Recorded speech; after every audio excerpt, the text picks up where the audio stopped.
Alors, faites attention les gens, c'est la Troisième Guerre mondiale qui arrive, bien sûr, hein. Voilà. La Troisième Guerre mondiale va commencer par la guerre en Iran, parce qu'ils veulent absolument que l'Iran ne fournisse pas la Chine en, en gasoil, quoi. Puis en essence, et puis en carburant, et tout ça, voilà, pour les empêcher de... Voilà, bon, on a compris le problème, voilà. Mais après, c'est que des guerres de territoire et d'ego, de toute façon, parce que voilà, comme je disais dans la vidéo avant, vous avez, il y a à peu près de 300 ans, il y avait un énorme territoire qui s'appelait la Tartarie, d'accord? La Tartarie, qui était un énorme territoire, un énorme empire du côté du Caucase. La Mongolie, la Russie, et puis le Kazakhstan, tout ça, comme j'ai expliqué, ça s'est étendu loin, un peu en France, et jusqu'à San Francisco, aux États-Unis. Voir d'autres endroits, hein, parce qu'il y a eu d'autres endroits aussi. Voilà. C'était un énorme empire qui était unifié, c'est-à-dire qu'en fait, c'était pas vraiment un pays, c'était voilà, ils fonctionnaient ensemble. En fait, c'était un peu comme du communisme. Voilà, ils fonctionnaient en commun. Et voilà, il y avait un énorme empire. Bon, je rentre pas dans les détails évidemment. Hein, voilà. Il y avait chacun avait un peu leur fonctionnement, mais c'était harmonieux. Voilà, ils fonctionnaient. C'était un énorme territoire qui fonctionnait en harmonie avec de l'énergie libre, tout ça. D'ailleurs, il y a des traces. Hein, on peut voir en 1916, il y avait des trottinettes électriques comme il y a aujourd'hui. Hein, et tout ça, ça a été caché. Nikola Tesla, il avait découvert l'énergie libre, tout ça, comme à l'exposition universelle de 1900. Et puis, comme par hasard, après, tout a disparu d'un coup, et puis on a l'impression qu'il y a une sorte de reboot mondial, et puis que le monde, il a recommencé, voilà. Alors, on était tous quand on était à l'école, évidemment, on était tous des gallo-romains avec des sandalettes de Gaulois aux pieds, et puis une barbe de 15 jours, et puis les cheveux longs pas lavés pendant 10 plombes, et puis évidemment, on parlait pas un mot correct, bien entendu, hein, si vous les écoutez, avec des baraques en torchis, et puis voilà, sans éducation, alors que c'est pas ça du tout. La plupart des gens du Nord, ils viennent des Vikings aussi, hein, d'accord? Ok. Quand il y a eu l'arrêt des Vikings, d'ailleurs, les Vikings, ils ont débarqué ici parce que les Gaulois, ils sont prenés plein la gueule. Et il y a eu l'effacement des sorcières. On brûlait les sorcières, c'est-à-dire les païens, hein, les païennes et les païens. Et puis, ils en ont eu tellement ras-le-bol qu'un jour, ils sont venus, ils ont fait des raids Vikings à cause de ça aussi. Hein. Pas que pour ça, mais enfin, en général, c'était pour ça aussi. Hein. Quand il y a eu Charlemagne, Carolus Magnus. Voilà. Et donc voilà, c'est tout ça, c'était la Tartarie avant. Et puis on veut vous faire croire que on était des gros Gaulois pendant je sais pas combien d'années. Et il y a des cartes de la France encore jusqu'au 16, 17e, 18e siècle où il y a marqué que la France ça s'appelle la Gaule. Hein. Ça s'appelait toujours la Gaule. Hein. Alors qu'on ne raconte que des conneries, voilà. Ça a commencé vraiment à changer sous François Ier en fait, qui était encore un peu païen hein, d'ailleurs dans la doctrine. Hein. C'est-à-dire il avait plus des pensées de partage du Nord, c'est-à-dire là, une vie harmonieuse. Tandis que le Sud, bon, bah, ils sont harmonieux aussi, bien sûr. Mais ce sont des gens qui sont un peu plus polarisés dans l'égocentrisme. Ils aiment bien l'ego, ils aiment bien les belles choses, le bling-bling, le machin, un peu comme aujourd'hui. Voilà. Donc, c'est tout. C'est votre voisin aujourd'hui qui sort dehors avec sa BMW, puis son, voilà, qui joue la wesh avec sa casquette en verre et son bling-bling. Voilà. Alors que les autres, bah, c'était harmonieux. Comme la Tartarie, c'était harmonieux, c'était très beau. C'était des meubles comme on voit au XVIIIe siècle, style Louis XVI, tout ça, toute cette architecture-là, gothique et tout ça, ça vient de ça aussi. Hein.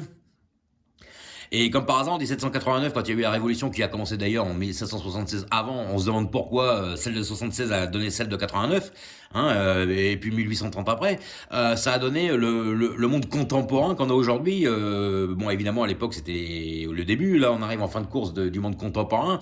Je dirais qu'aujourd'hui, c'est plutôt le monde des nouvelles technologies. On va appeler ça comme ça. Mais voilà, ça donne un monde qui est en fin de course et puis bah le monde contemporain, les dirigeants du monde contemporain depuis 1789 qui nous dirigent depuis 240 ans environ, sont en train de perdre un peu le pouvoir et la face. Et il y a une redistribution des cartes et ça voilà et pour euh, pour diverses raisons, bah, ils se font la guerre, la petite guerre, voilà. Alors, tantôt c'est l'Ukraine, maintenant c'est l'Iran, après ça sera la Turquie, après, voilà. Et ils essaient de déclencher un mouvement mondial, voilà. Et puis, bah, on prend de la fraîche au passage, hein, évidemment, on fait tout gonfler les prix.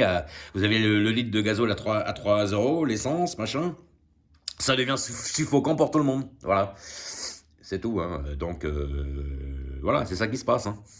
Donc c'est tout, hein. C'est pas méchant ce que je dis, hein. De toute façon, le monde du Sud a toujours été un peu plus égocentrique que le monde du Nord. Vous avez qu'à aller à Marseille.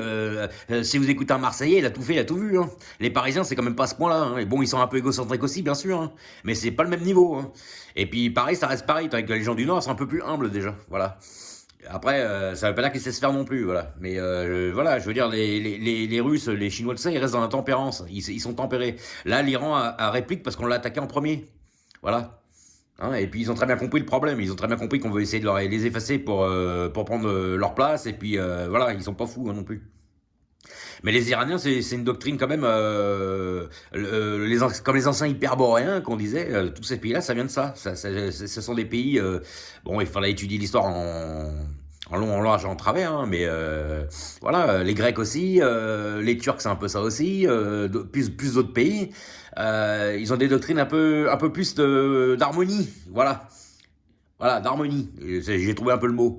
Avec les autres, bah, c'est la fuite en avant, l'égocentrisme. Voilà, le capital, le gros capital, le pouvoir, la puissance. Bon, après, d'accord, ok.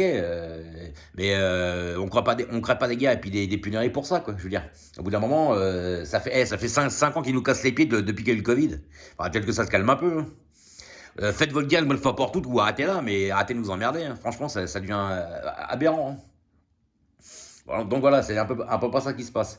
Donc voilà, on n'était pas des gros Gaulois qui se sont fusionnés avec les Gallo-Romains, qui sont devenus Gallo-Romains, que les Romains ils ont tout fait à notre place. Nous on était des gros débiles, et puis fur et à mesure, on a lâché nos sandalettes de Gaulois pour avoir des Nike copiés. Non, c'est pas ça qui s'est passé, hein, c'est pas tout à fait ça. Il y avait un énorme empire, la Tartarie, où les gens ils sont, voilà, ça a été caché parce que forcément on va cacher le passé pour mieux honorer le présent en faisant croire que c'est nous qui avons tout fait et puis que nous on suit le mouvement, quoi. Voilà.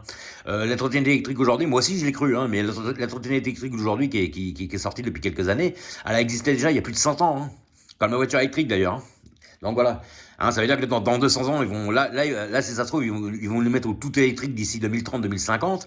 Et puis dans 200 ans plus tard, ils vont nous ressortir le gasoil et puis l'essence en disant à tout le monde à ces époques-là du futur, ils vont leur faire croire que c'est une nouvelle technologie. Alors en attendant, bah, ils font ça pour garder le pouvoir et s'enrichir. Ça se comprend tout seul, hein. Et voilà, c'est bon, alors il faut arrêter de nous prendre pour des cons un petit peu, quoi. C'est ça qui m'agace prodigieusement. Les gens, ils ont trop d'égocentrisme. Ils sont trop déséquilibrés dans l'égocentrisme par rapport à l'humilité. Voilà. Et puis ils en ont là à la bouche, quoi. Voilà. Ils veulent pas céder 2 pouces de terrain et puis ils disent que c'est les autres les mauvais. Faut arrêter 2 secondes le délire. Voilà. Allez, ciao les gens. J'ai pas dit que les autres, ils étaient tout roses non plus, mais dans le fait, c'est pas ça qui se passe, hein. D'accord. On entend rarement parler qu'un Asiatique, il faut le bordel dehors, hein. Excusez-moi, hein. Allez, salut, à plus tard. Ciao. J'avais envie de parler de ça. Parce que il faut remettre un peu les choses, l'église au milieu du village, comme on dit. Parce que c'est du grand n'importe quoi ce qu'on nous raconte là.